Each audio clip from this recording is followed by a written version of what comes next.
Today, we're counting down 15 foods from the Roaring '20s that are now completely banned in the United States. Number 1. Sea turtle meat. Did you know that back in the 1920s, sea turtle soup wasn't some exotic dish you'd only hear about? It was a regular fixture at America's fanciest restaurants. The wealthy would gather at high-end establishments in New York, Chicago, and San Francisco, eagerly paying premium prices for this status symbol on their plate. Green sea turtle was the absolute favorite among connoisseurs. People raved about its unique flavor, describing it as this incredible combination of veal and lobster. The fat content made it especially prized for those rich, flavorful soups and stews that graced elegant dinner tables. Number 2. Wild abalone. Sea turtles weren't the only coastal delicacy to vanish from American menus. Imagine strolling along California's beaches in the 1920s and simply collecting what's now one of the priciest seafoods in America. Abalone, those large sea snails with stunning mother-of-pearl shells, were so plentiful that folks during low tide would wade into shallow waters and fill buckets with them. These mollusks weren't just food, they were part of coastal culture. After pounding the meat to tenderize it, home cooks would bread and fry it into steaks or dice it for hearty chowders. The flavor? Slightly sweet with a substantial texture that many compared to calamari but meatier. Number 3. Owl meat.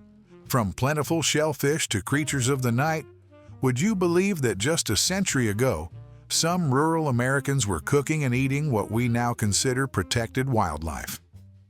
In the shadowy woods of 1920s America, owl meat occasionally found its way to dinner tables, especially during tough times when families lived off whatever they could hunt. The meat wasn't exactly prime dining, described as gamey and dark, similar to other birds of prey. Rural cookbooks sometimes included recipes for small game birds, which historians believe was code for various creatures including owls. The meat required slow cooking in stews to make it tender enough to enjoy. Number 4. Whale meat. Just as land-based wildlife protection varied in enforcement, Americans had an entirely different relationship with sea creatures.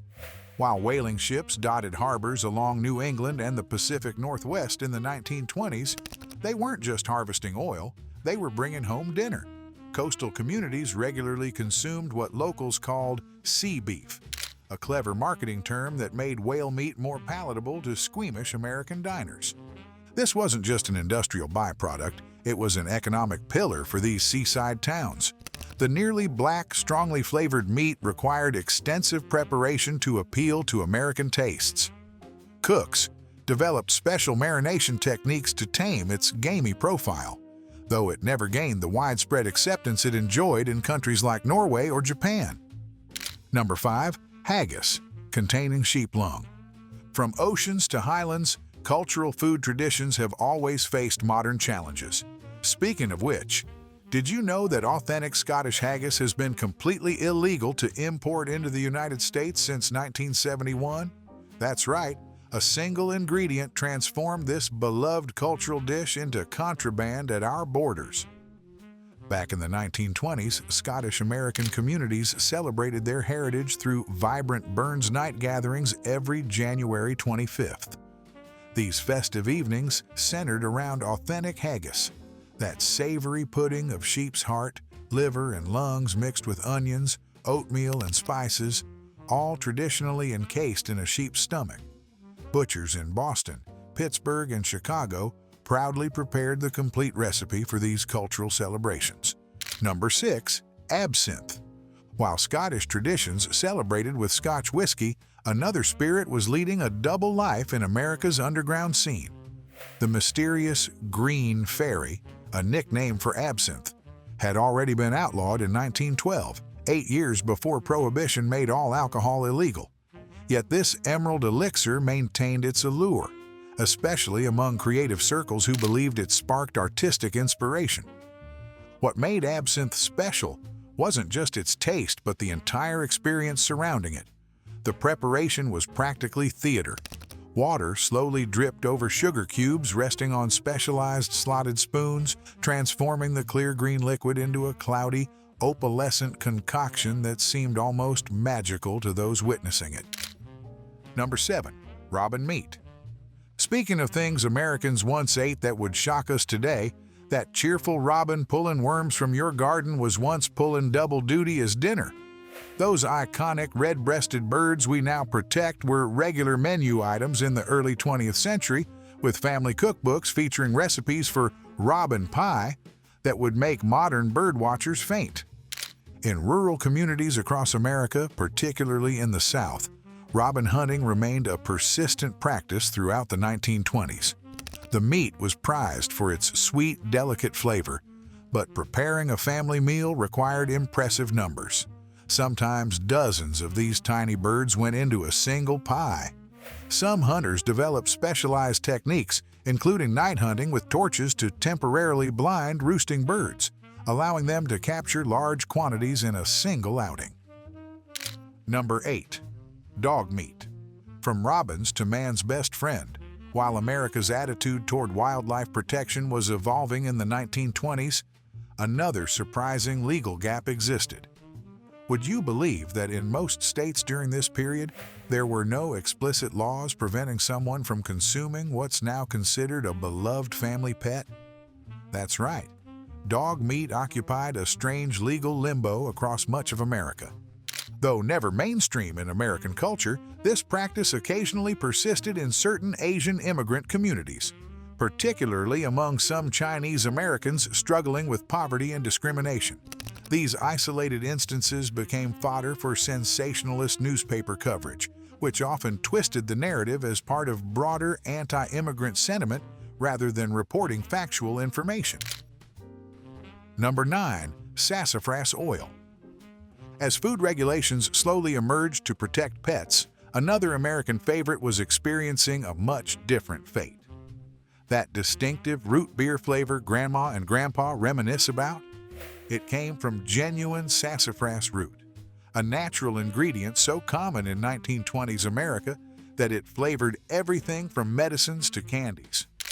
During Prohibition, root beer stands exploded in popularity as alcohol alternatives, and their signature drink relied on authentic sassafras extract for that unmistakable taste.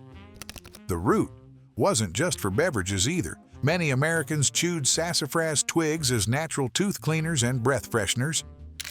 Number 10. Raw milk. Sassafras wasn't the only household staple to transition from normal to forbidden. That glass bottle of milk delivered to your grandparents' doorstep each morning? It contained something that's now illegal in 20 states and highly restricted almost everywhere else. Yet, in the 1920s, consuming it any other way would have seemed strange and unnatural. The morning milk delivery was a cherished ritual in American life. The milkman would leave those iconic glass bottles on porches across the country, and families watched as cream naturally separated and rose to the top. Many considered this unpasteurized version superior, more wholesome, more nutritious, and definitely more flavorful than the heated alternative starting to appear in some cities. Number 11. Foie gras in certain jurisdictions. While milk sparked health debates, another luxury food item thrived in America's most exclusive establishments. In the glamorous speakeasies of the 1920s, where champagne flowed illegally, America's elite indulged in buttery, rich foie gras, a French delicacy that symbolized the pinnacle of sophisticated dining. Restaurants specializing in French cuisine made foie gras a centerpiece of their menus, preparing it with minimal seasoning to showcase its naturally decadent flavor. Whether served as pâté or pan-seared, this enlarged duck or goose liver represented culinary refinement during the Jazz Age. Number 12. Sichuan peppercorns. Beyond foie gras and fancy French fare, a completely different sensory experience awaited curious diners in America's Chinatowns during the Roaring '20s.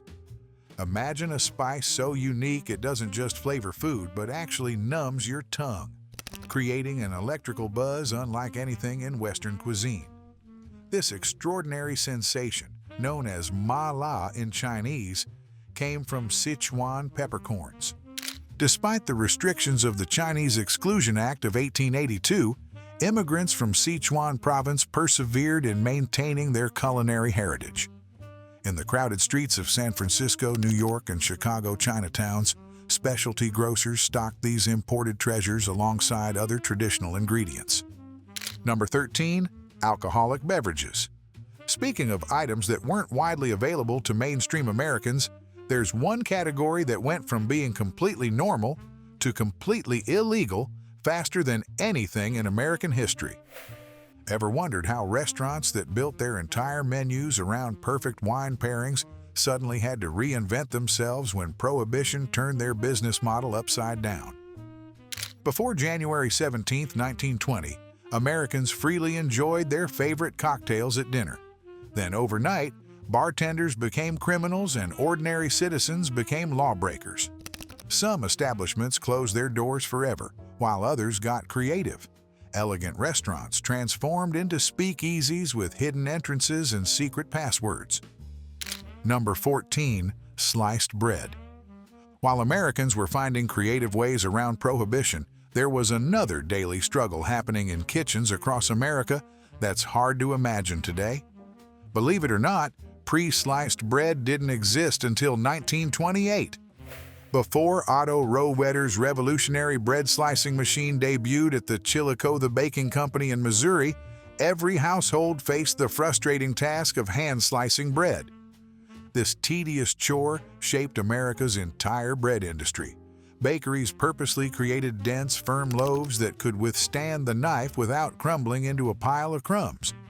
When pre-sliced bread first appeared, many Americans were actually skeptical. They worried those exposed surfaces would go stale too quickly. Number 15. Horsemeat.